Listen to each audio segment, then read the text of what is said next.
Welcome back to Radical and Relevant, where each day we reflect on the gospel of the day and look for a word, a phrase, or an idea. Listen for a word, or phrase, or an idea.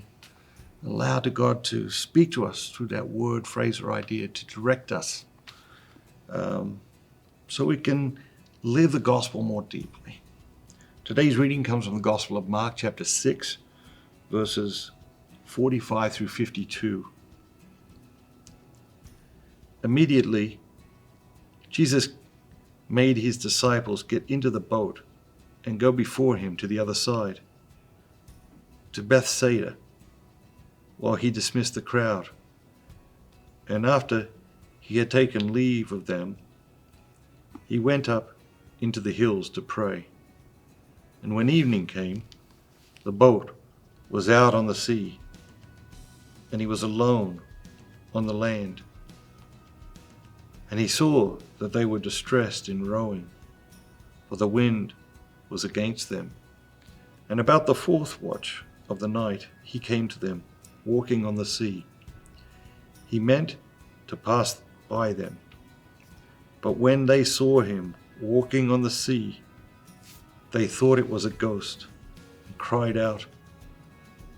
For they all saw him and were terrified. But immediately he spoke to them and said, "Take heart, it is I. Do not be afraid." And he got into the boat, and the wind ceased.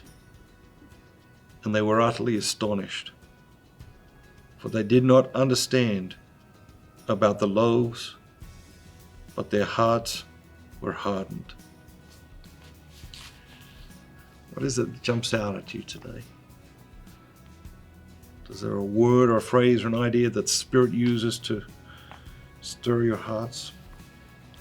Sometimes, these readings, they have interesting starts or interesting finishes, or they have a line in the middle. And here we have one at the end. And they were utterly astonished, for they did not understand about the loaves. Okay, so yesterday, he fed the 5,000 people with the loaves and the fish. Their hearts were hardened. That's what strikes me. Their hearts were hardened. And I think that one thing I've noticed about our culture is that the more we take God out of the culture, the more we take religion out of the culture, the more we take spirituality out of the culture, the more we become materialistic. The harder people's hearts seem to become. We have in our culture now something called being canceled, or cancel culture, which is a position of a very hard heart of an individual. But for a whole culture to take that position represents the hardening of the heart of a whole culture. Because what does it say to cancel somebody? What does it say? It says you can't make a mistake. You can never be wrong. You say one thing and we're just done with you. There's no second chances. There's no forgiveness. There's no mercy. There's no new beginnings. So cancel culture is like the antithesis of everything that Jesus as Lord and Savior and Redeemer came to share with us, came to represent. And it is a massive hardening of the heart. And our hearts get hard, lots of different ways, lots of different reasons. A young man, a young woman break up, and maybe it was the guy's idea, maybe it was the girl's idea.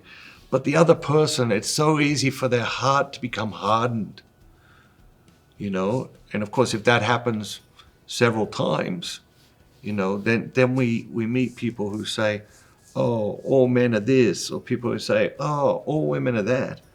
Why? Because their hearts have become hardened.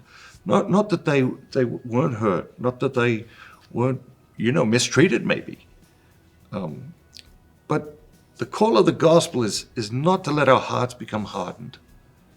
Is to recognize, okay, my heart is hardening, to allow God to come and do surgery, to take that hardening of the heart to prayer, so that we can continue to be gentle, can continue to be kind to each other.